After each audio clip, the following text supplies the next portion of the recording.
Well, good morning, boys and girls, and anyone else who wishes to watch. Welcome to Alan's Inane Babblings. Oh, bless.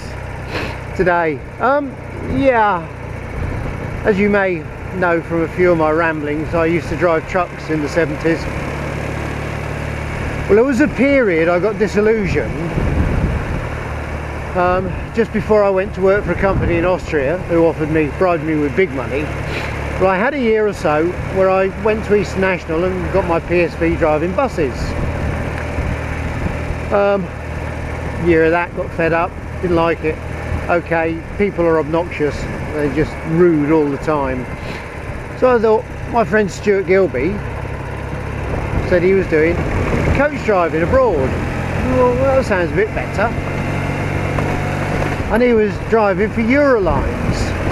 Oh, actually he's driving for a guy called Watson who did Eurolines work. So we did other things. We did the Pamplona running of the bulls and a couple of Hogman A's and for Cosy Travel.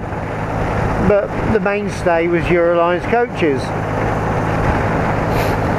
And we did all the runs, whether it's Dusseldorf or Rome or down to Barcelona. God, that wind again. Didn't matter, we did them all. And there was one particular run we had an overload, so we were a second coach just taking, it was a sort of a break, an August break, holiday break. Everyone was returning home, so they needed two coaches to go down to San Sebastian in Spain. So, okay, we've rolled up at Victoria and loaded on a number of people. You go buy tickets, you go to the office, they give you how many you're taking. You don't worry about where they're getting on or where they're getting off, as long as you've got the right head count. And when you stop at the services, you count them off, or you know how many you've got, and you just, I know I shouldn't do this, but I'm not sitting behind these two mutties at 30. I know, naughty, but there you go. Anyway, we loaded up, not a full coach, but pretty full. Well, there was about 36 people on board. Well, on the back seat, a little group of teenage Spanish lads. 6 of them, all acting muppets, as you do. And the passengers have sort of wheedled their way to the front, so there's a bit of gap between them, and because they were being noisy and boisterous. Well, Stuart did the first leg and I kept going up and telling them, you know, shut up and sit down. As far as Paris, I threatened to throw them off. Okay, we'll behave. So I'm driving and a bit more boisterousness, and Stuart's come down and he said, can you smell that? I said, yeah, it's coming out the window. Somebody's smoking grass up there. He said, not somebody. He said, the fucking lot of them are all high as kites. Okay, we'll find a péage. Now in France, you're not allowed to be on a coach. It's illegal to be on a coach under the influence of anything.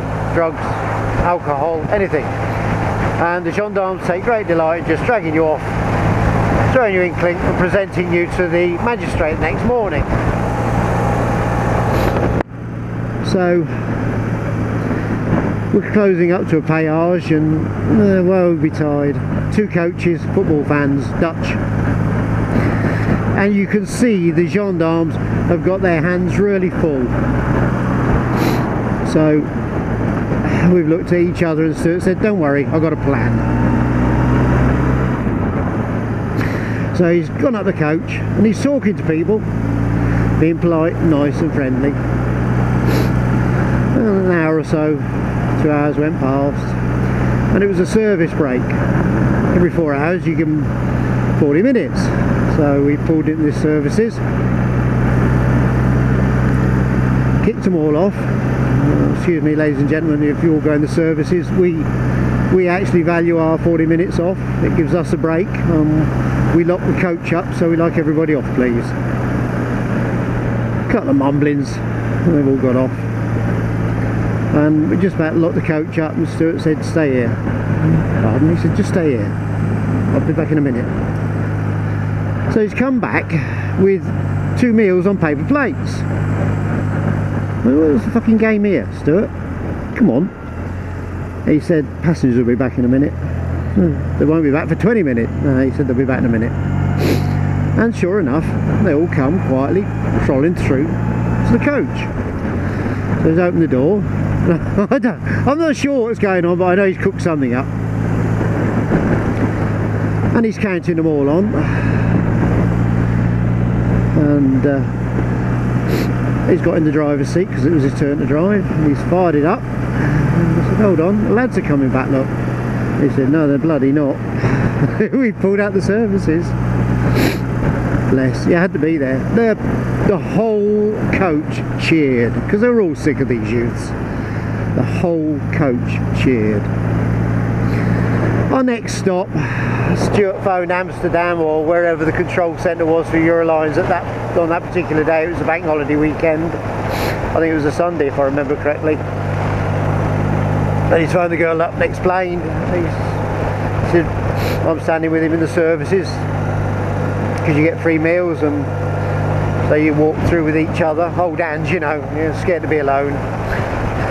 He's phoned him up and I'm waiting for the comeback. And he's looked at the phone and he's hung it up and he's looked at me. This was the days before mobiles.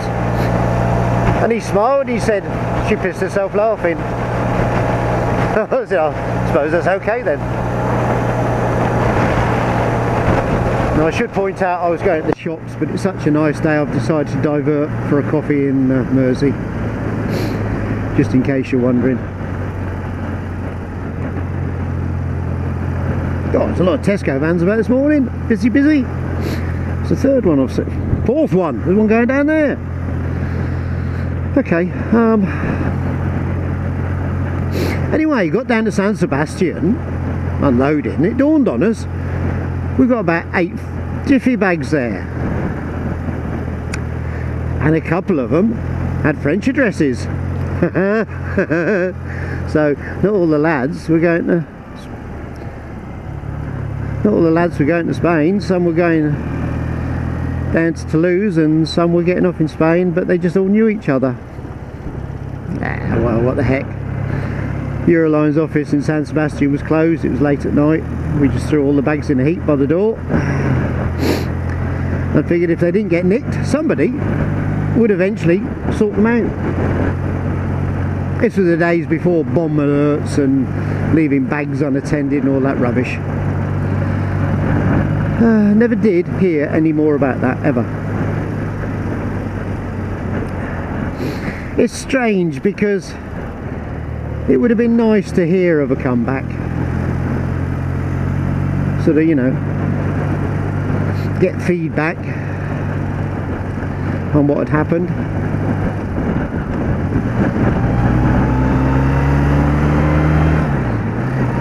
Why does everybody trundle along 60 limits at 40? I have no idea what's wrong with the British public.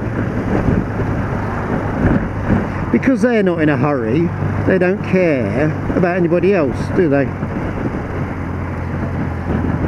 We're an odd race. The human race, that is. You've either got one up your arse annoying you, or you got one in front of you doing 30. You can't make traffic out, can you? You couldn't invent it.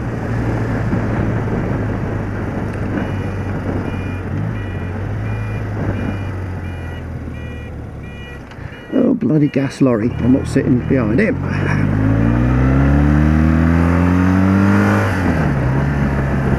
Ooh, squeeze. Breathe in. Now, I knew the door wasn't going to open because the postman had got out of it.